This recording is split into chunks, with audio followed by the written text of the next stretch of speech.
Hello and welcome. In today's episode of Links Lives Natters, episode 6, we're talking to Fran from independent film studio Chicken in the Graveyard about filming his latest film in Brig, the zombie apocalypse, and how you can get involved.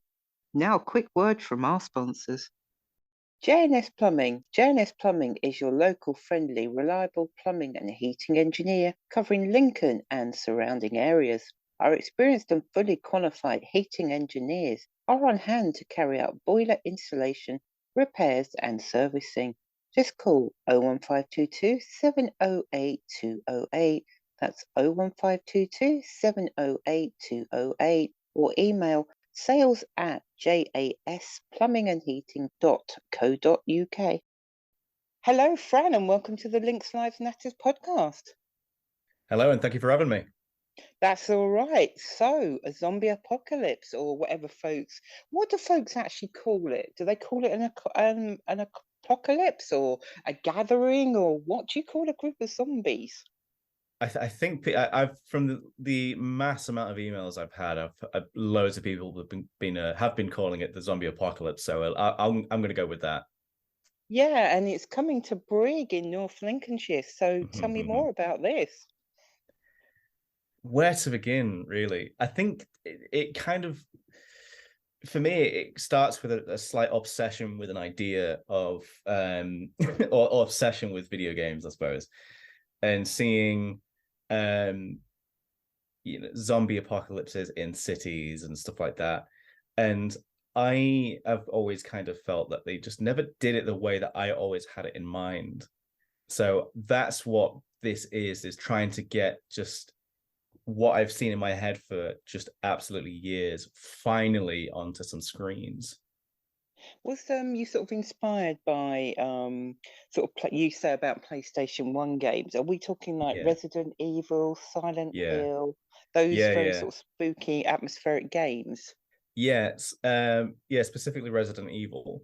And if you would have asked me 10 years ago, yeah, I would have nerded out about all the characters and stuff, and like, oh yeah, like this person's my favorite character. But it's different now. I look at those games as you mentioned with the atmosphere and stuff like that, because they have a specific feeling and atmosphere that I just haven't seen, not just in recent games, but also movies. I haven't seen that kind of feeling and atmosphere of just like dread and foreboding and just that level of tension.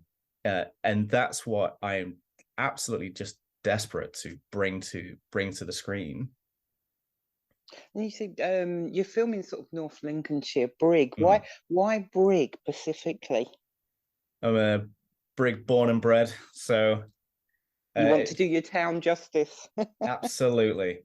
And that town's been good to me, to be honest. When we did, because we've done this before, and I had an influx of people wanting to be zombies, not as big as this time, because this time it's been absolutely insane, with the amount of people that have written in. But yeah, and it's not just it's not, I guess it's not just the fact that I come from Brig, even though that's a big reason. It's also, I guess, to give a lot of people opportunities that they wouldn't normally have in this kind of area, because I think if you asked a lot of people, would you be an extra in a movie, they would say yeah, but they don't know where to start. So because I have done that kind of stuff before, I know kind of a couple of the ins and outs of it. So I'm bringing that opportunity to a small marketing town, I suppose. Yeah, you mentioned people written in and stuff. How can people get involved in contacting you if they wanted to be involved? Because people can contact you to be zombies and things. How do people do that, and what's involved in getting to be a zombie? So is the application process is really easy. There's not a 3 sheets of paper you need to fill out, or even an application form. All it is, message me through my Chicken in the Graveyard Facebook page, or email me just say, hey, I would like to be a zombie, and just send me the most recent photo of yourself. As long as the photo is clear enough, I can see what you look like. That's all that's needed for an application. Yeah, sort of how many people are you actually looking to recruit? Because you say masses, so what sort of Yes. numbers are you looking at? Well, first time we did this, we had 13. Um, 13? 13. This time I'm trying to get 30. 30. 30. Yeah. I want to get All 30. all wandering round the streets of Brig. Absolutely, yeah. 30 people is what I'm after. I've probably had 10 times more than I need right in. So getting that down to the 30 people that are going to be chosen is going to be a lot of work. But which I really look forward to doing that. Before we continue, actually, I want to make one point. If somebody isn't chosen, it's not an exclusive club. You know, if you aren't chosen, I'm more than happy for them to come and watch us film. Oh, And that's brilliant. yeah, it's not going to be a closed off set. It's going to be right out in the open that we're doing this. So people are more than welcome if you aren't chosen, or even if you didn't write in the first place, to come and see what we're doing. That sounds brilliant. I mean, where do you start with filming something like this? Do you have to get permissions? Do you have to get permits? Do you have to contact the local council? Where do you start with something like this? It's contacting the local council. I'm quite fortunate enough at this point where because I've done this kind of stuff quite a few times in Brig casting halls and stuff like this, that the council actually know what I do and are pretty supportive of what I do.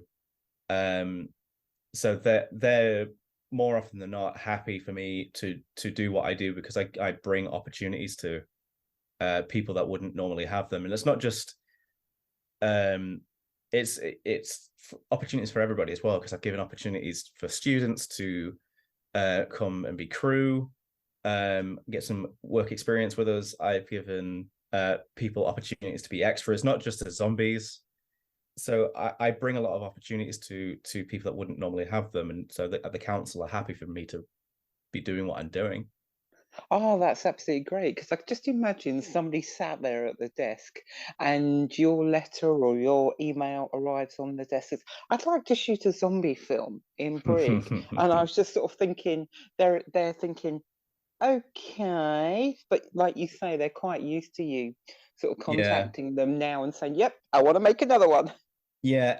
Actually, there's another funny story about that, because one other thing, I think, a piece of advice for anybody that wants to do something similar to this, if you're going to have a big crowd of people um, doing something like this, whether it be, because I've done something with I had loads of people wearing masks running around doing a chase scene at one point.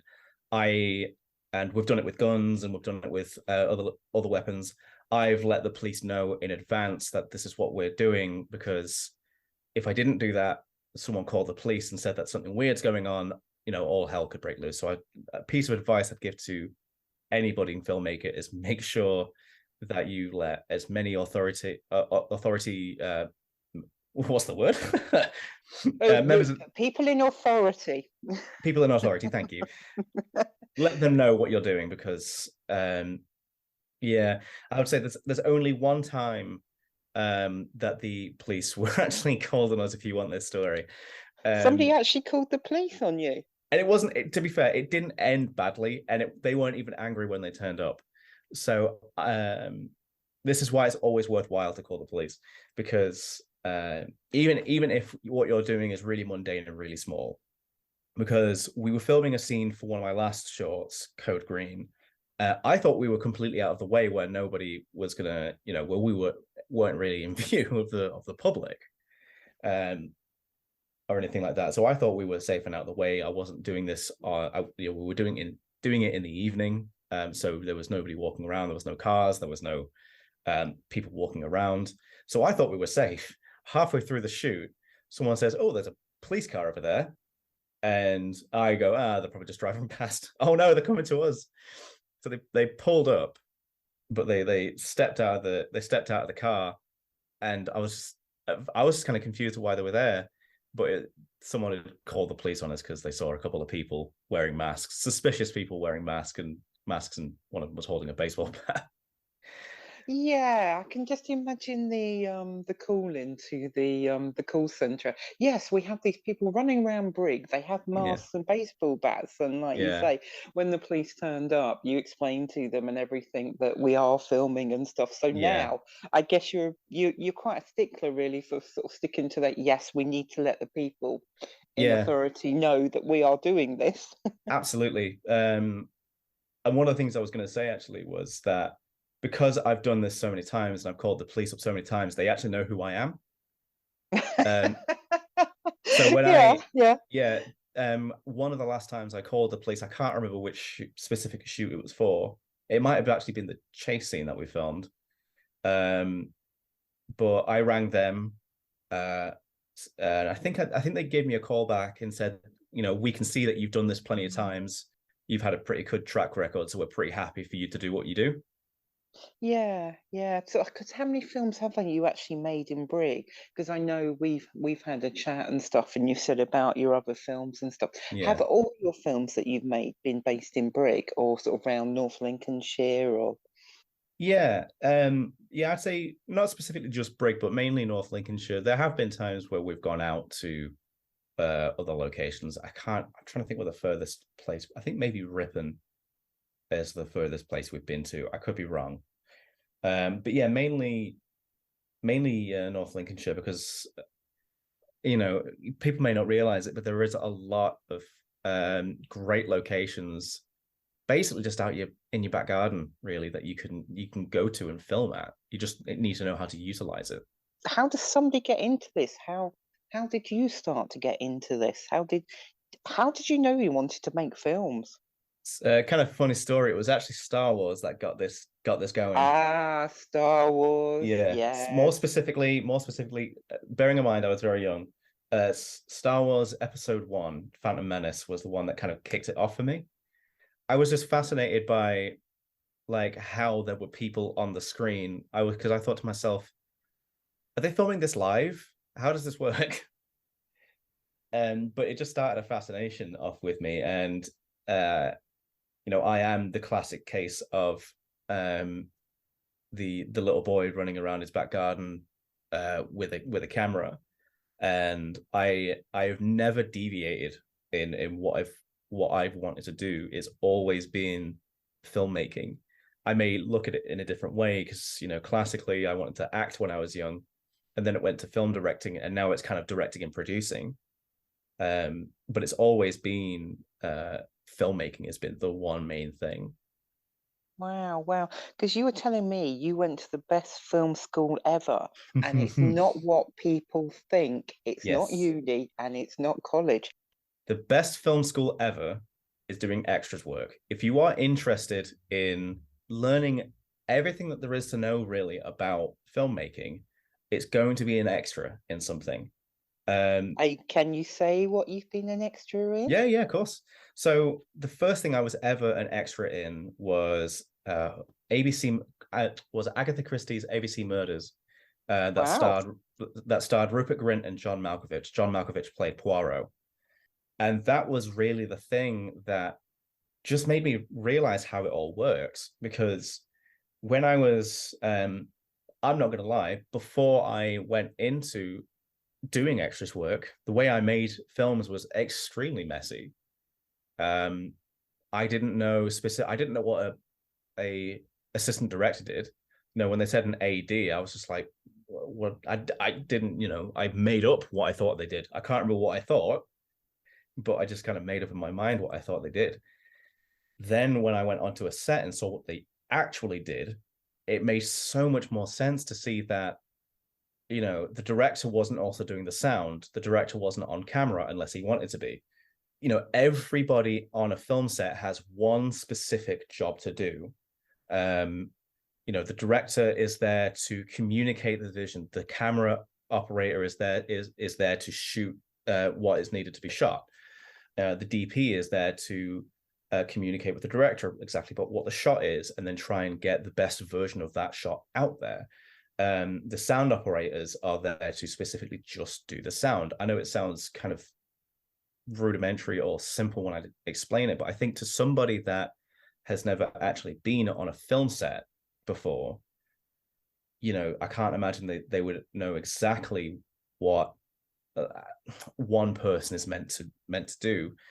For example, I'll give you one example. There was a runner or third AD that was working. Sorry, not a third AD. One of the lower ADs were a runner that was working on something that I was an extra in, and all he was doing was really just standing there, waiting to be told to when he can bring the extras in.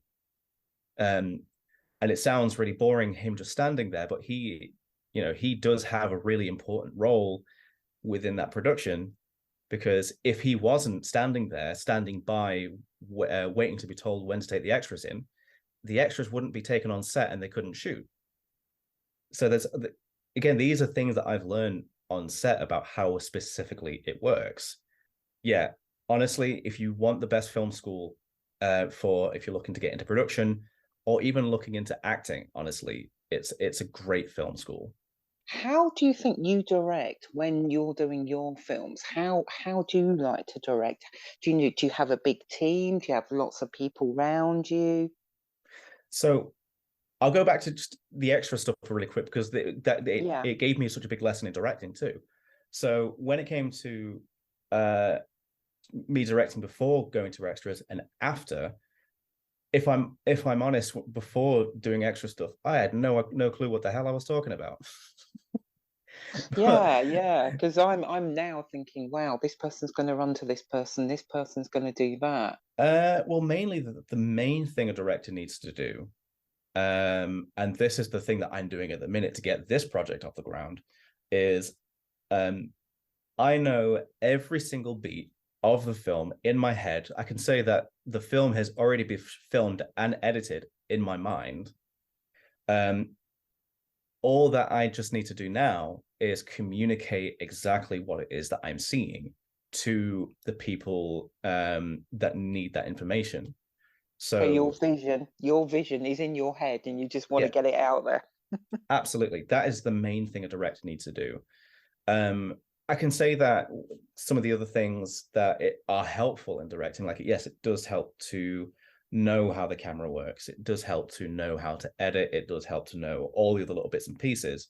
But the main thing that I need to do as a director, and anybody else that needs to do as a director, is learn to communicate exactly what it is that what you think this version of this project should be, pretty much.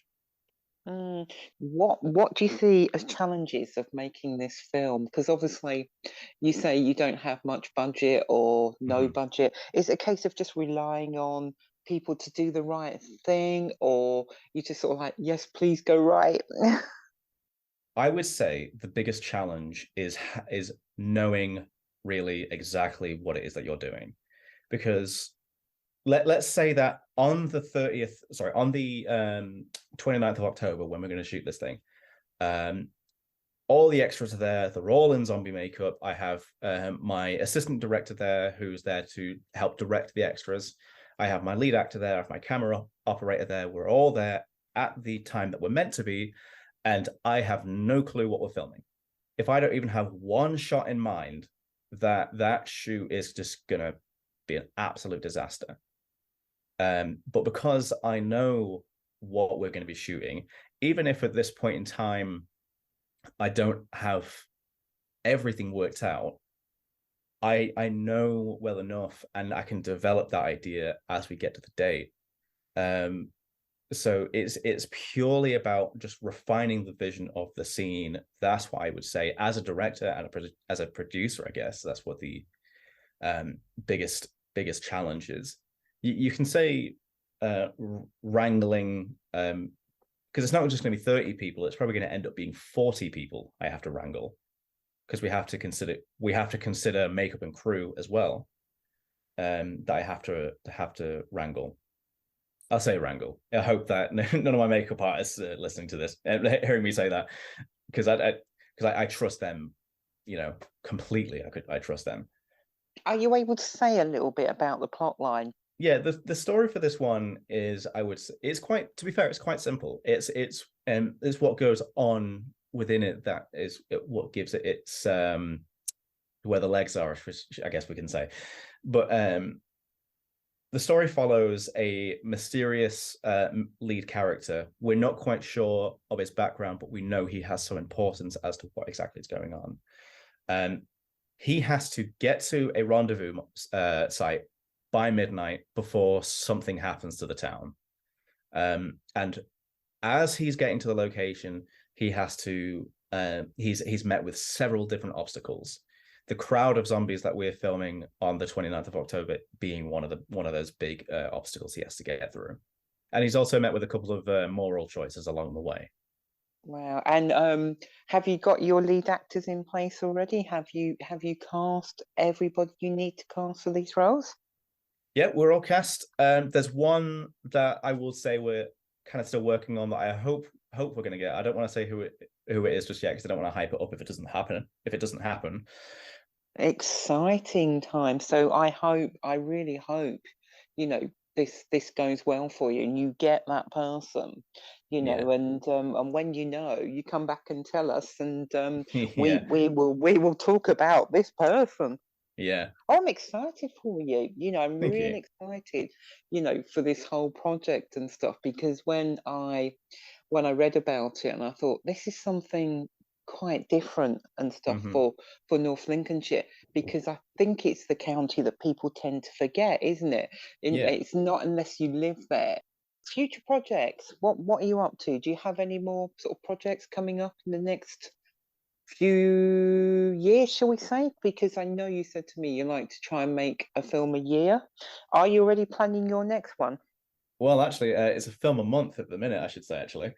A Uh, film a month? yes. So at the end of July, we're filming a little horror short called Distortion. Code name Distortion at the minute, I should say, actually. Then in August, we're looking to be shooting another little horror short. Because the idea is I'm trying to release a short a month on my YouTube channel. So yeah, we're shooting Distortion this month. We're shooting another one next month. And then obviously in October, we're shooting this big zombie short. So yeah, the idea is to just keep making as many of these little shorts as possible and experimenting with different ideas. And I guess along the way, giving people opportunities that they wouldn't normally have.